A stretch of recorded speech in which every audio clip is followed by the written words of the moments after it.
ఓం నమ శివాయ. ఓం నమో నారాయణాయ. కర్మ నరదృష్టి నివారణ కాళభైరవాయ నమో నమః. ఓం గురు అరిష్టేతు సంప్రాప్తే గురు పూజాంచ కారయేత్. గురుధ్యానం ప్రవక్ష్యామి. విద్య ఉద్యోగ విదేశీయాన రాజసన్మానోత్సవ గజసన్మానోత్సవ వివాహ తదనంతర పుత్ర పుత్రిక సంతాన సంబంధిత అరిష్ట దోషపీడోప ఉపశాంతయే. హరి ఓం. మా ఛానల్కి స్వాగతం. చూస్తున్న వీక్షకులకు ప్రేక్షకులకు ప్రియ కాళభైరవ భగవద్బంధులకి స్వాగతం పలుకుతూ మమ్మల్ని ఎంతగానో ఆదరిస్తూ ఉండబడినటువంటి ప్రియ సోదర సోదరీమణులకు, సనాతన ధర్మ సంరక్షకులకు, జ్యోతిష్ అభిమానులకు, పుష్కర స్నానం చేసేటువంటి ఆధ్యాత్మిక భగవద్బంధువులకి, అంటే 12 ఏళ్ళకోసారి మనకు పుష్కరాలు వస్తూ ఉంటాయి. కుంభమేళ, అర్ధ కుంభమేళ, మహాకుంభమేళలో స్నానం చేసే వారందరికీ మరొక్కసారి చిన్న విన్నపం ఏమిటయ్యారగా, వృషభ రాశిలో నుంచి దేవగురు బృహస్పతి మిథున రాశిలోకి ప్రవేశం జరుగుతుంది. కనుక మనకు సరస్వతి మాత అంటే సరస్వతి నది పుష్కర మహోత్సవ కార్యక్రమాలు జరుగుతూ ఉన్నాయి. కనుక మనకు తెలంగాణ రాష్ట్రంలో కాళేశ్వరం దగ్గర మనకు అంతర్వాహినిగా సరస్వతి నది పుష్కర మహోత్సవ కార్యక్రమాలు గవర్నమెంట్ వారు కూడా పెద్ద ఎత్తున ఏర్పాట్లు చేయడం జరుగుతుంది. కనుక మనమందరము కూడా మే నెల 15వ తారీఖు నుండి 27వ తారీఖు వరకు మన వీలును బట్టి వెళ్ళి పుష్కర స్నానాన్ని ఆచరింపజేసుకొని ముక్కోటి దేవతల యొక్క ఆశీస్సులు, పుష్కరుడి యొక్క ఆశీస్సులు పొందాలని కోరుకుంటూ, అందరిపైనను 12 రాశులపైనను ఈ భూమండలం మీద ఉండబడినటువంటి అనేక జంతువులపైనను, పక్షులపైనను, ప్రకృతిపైనను దేవగురు బృహస్పతి యొక్క ఆశీస్సులు ఉండాలని కోరుకుంటూ, అందరినీ చల్లగా ఆశీర్వదించమని కోరుకుంటూ మనము స్వామివారిని వేడుకుందాం. 12 రాశుల్లో గ్రహ గమనాలు ఓసారి వీక్షింపజేద్దాం. 15/5/2025 నుండి 31/5/2025 వరకు 12 రాశుల్లో గ్రహ గమనాల్ని మరొక్కసారి వీక్షింపచేద్దాం. మేషరాశిలో బుధ భగవానుడు సంచార స్థితి. వృషభ రాశిలో రవి భగవానుడు ఏడాది తర్వాత సంచార స్థితి. 12 సంవత్సరముల తర్వాత మిథున రాశిలో దేవగురు బృహస్పతి సంచార స్థితి. కర్కాటక రాశిలో కుజ భగవానుడు నీచభంగ రాజయోగ సంచార స్థితి. కన్యరాశిలో కేతు సంచార స్థితి. మీనరాశిలో శుక్ర భగవానుడు, శని భగవానుడు, రాహు భగవానుడు సంచార స్థితితో ప్రారంభంలో ఇలా ఉన్నాయి. 19వ తారీఖు 5వ నెల 2025 నుండి రాహు భగవానుడు కుంభరాశిలోకి సంచార స్థితి, కేతు భగవానుడు సింహరాశిలో సంచార స్థితితో 12 రాశుల్లో గ్రహ గమనాలను మనం ఒకసారి వీక్షింపచేసాం. తులారాశి వారికి దేవగురు బృహస్పతి యొక్క సంచార స్థితితో ఎలాంటి యోగం కలగబోతుందో ఈ వీడియోలో సవివరంగా సంపూర్ణంగా తెలుసుకుందాం. తులారాశిలో ఏ నక్షత్రాలు వస్తాయనగా, చిత్తా నక్షత్రంలోని 3వ పాదం, 4వ పాదం, స్వాతి నక్షత్రంలోని 4 పాదాలు, విశాఖ నక్షత్రంలోని 1, 2, 3 పాదములు కలిపితే తులారాశి. రాశాధిపతి శుక్ర భగవానుడు. వీరికి 6వ స్థానంలో త్రిగ్రహ సంచార స్థితి ఉండడం వల్ల రుణ సమస్య, రోగ సమస్య, శత్రు సమస్య, కంటి సమస్య, అనారోగ్యము, వెన్నెముక, నరాల బలహీనత అధికమవ్వడం, నిద్రలేని రాత్రులు గడపడం జరుగుతుంటుంది. వీటిని మనోధైర్యం చేత ఎదుర్కోవడం, సూర్య నమస్కారాలు చేసుకోవడం, కుక్కకు పక్షులకు అన్నదానం చేయడం వలన ఆటోమేటిక్గా అనేక రకాల సమస్యలు తొలగిపోతాయని చెప్పి గమనించాలి. సప్తమంలో బుధ సంచార స్థితి ఉండడం వలన మీ బుద్ధి, మీ సత్ప్రవర్తన, మీ జ్ఞానమే మిమ్మల్ని ప్రమోషన్స్కు తీసుకొచ్చే అవకాశాలు చాలా అధికంగా ఉన్నాయి. అష్టమంలో ఏడాది తర్వాత రవి సంచార స్థితి ఉండడం వలన అనారోగ్యము, వైద్య సేవనము, హాస్పిటల్సు, సర్జరీసు, వాహన ప్రమాదాలు పొంచి ఉన్నాయి. తస్మాత్ జాగ్రత్త. అష్టమి తిథి ఎందున, అమావాస్య తిథి ఎందున దూరావాయు జల ప్రయాణాలు పెట్టుకోవద్దు. గృహంలో కుష్మాణ దీపాన్ని పెట్టండి. గ్రహదోషాన్ని తొలగించుకోండి. అలాగనే విశేషంగా భాగ్యస్థానంలో 12 సంవత్సరాల తర్వాత దేవగురు బృహస్పతి సంచారం చేయడం వల్ల ప్రేమికులకు మంచి కాలం, వివాహం కావాలనుకున్న వారికి యోగదాయకం, వివాహమైన దంపతులు ఆధ్యాత్మిక ప్రయాణాలు, తీర్థయాత్రలు, 12 జ్యోతిర్లింగేశ్వర దర్శనాలు కలిగించే పరిస్థితి ఉంటుంది. ఇలాంటి కాల సమయంలో స్వామివారికి అంటే పుష్కర స్నానం చేయడం, పసుపును నీటిలో వదిలిపెట్టడం, పసుపు రంగు వస్త్రాలను దానం చేయడం, పెసరపప్పుతో కూడుకున్నటువంటి ఆహారంతో అలాగే శనగపప్పుతో కూడుకున్న ఆహారాన్ని దానం చేయడం వలన పుత్ర, పుత్రిక, సంతాన యోగము, విద్య, ఉద్యోగ, విదేశీయాన, రాజయోగ, గజ సన్మాన, రాజసన్మానోత్సవాలన్నీను కూడా తులారాశి వారి సొంతం కాబోతున్నాయి. అలాగనే రాజ్యస్థానంలో కుజభగవానుడు ఉండడం వలన స్థిరాస్తులు, చరాస్తులు, వాహనాలు, బంగారు ఆభరణాలు, షేర్లు, క్రయ విక్రయ కార్యక్రమాలలో తొందరపాటు నిర్ణయానికి ఇది సరైన సమయం కాదు. వ్యయంలో కేతు సంచార స్థితి ఉండడం వలన చిన్న చిన్న విషయాలకు ఆందోళన చెందవద్దు. అనారోగ్య సమస్యలు వచ్చినా తట్టుకుంటూ మనోధైర్యంతో సలహాలు, సూచనలతో మీరు సొంత వైద్యం చేసుకోకుండా మనము నిపుణుల యొక్క సలహాలు తీసుకొని వైద్య సేవనం చేసినట్లయితే త్వరితగతిన మీరు బయటపడి ఆరోగ్యాల చేత, ఆధ్యాత్మిక చింతన చేత చాలా బాగుంటుంది.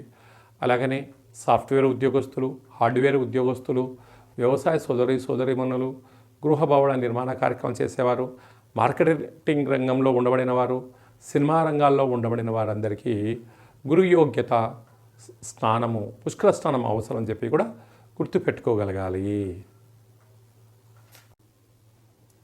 మే మాసంలో ద్వితీయార్థంలో ముఖ్యమైనటువంటి పండుగల నుంచి క్లుప్తంగా, సవివరంగా, సంపూర్ణంగా తెలుసుకుందాం.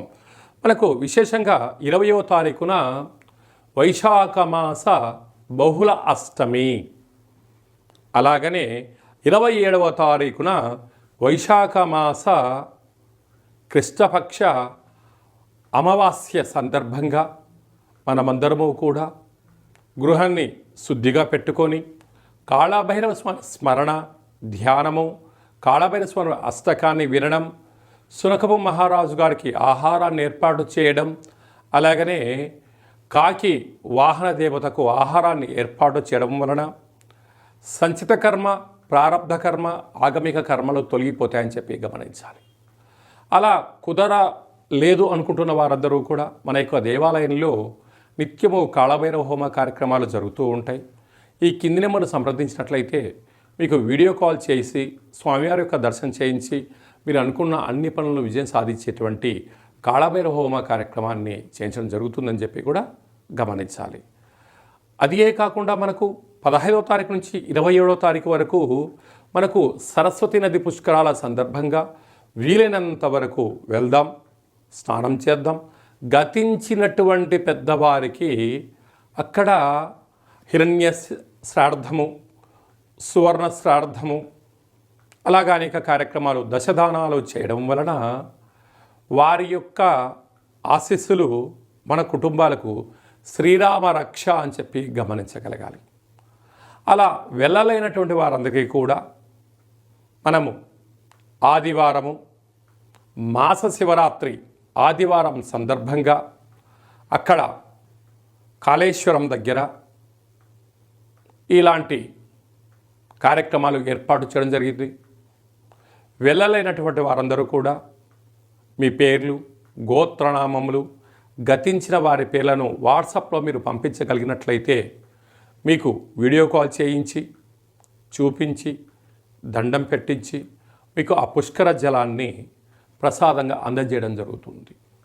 అలాగా పుష్కర స్నానం చేయడం వలన దేవతల యొక్క ఆశీస్సులు, గతించిన వారికి ఆ శ్రాద్ధకర్మలు అంటే పిండ ప్రధాన కార్యక్రమాలు చేయించడం వలన వంశాభివృద్ధి కలుగుతుంది.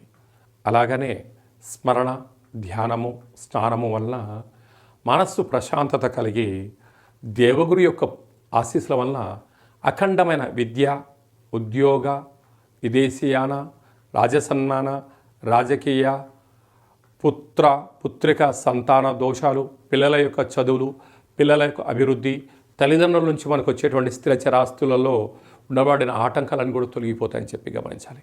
కనుక మనం అందరము కూడా పుష్కర స్నానాన్ని చేద్దాం, ఆచరిద్దాం. సనాతన ధర్మంలో ఉండబడినటువంటి ఆధ్యాత్మిక శక్తిని సంపాదిద్దాం, అఖండ ఆయురారోగ్య శక్తిని పొందాలని కోరుకుందాం. అలాగనే ఇంకనూ మనం విజయం సాధించగలగాలి అన్నట్లయితే యొక్క పాత్ర కంచు పాత్ర అంటారు. అలాగే కంచు మోగినట్టు కనకంబు మోగదు గదరా సుమతి అని చెప్తారు. అలాగే ఈ యొక్క కాలభైరవ స్వామి వారి యొక్క అక్షయ పాత్రను గృహంలో ఉంచుకొని ప్రతిరోజు ఉదయం, కుదరలేదు సాయంత్రం పూట ఇలా శబ్దం చేయడం వలన ఓంకార శబ్దం రావడం జరుగుతుంది.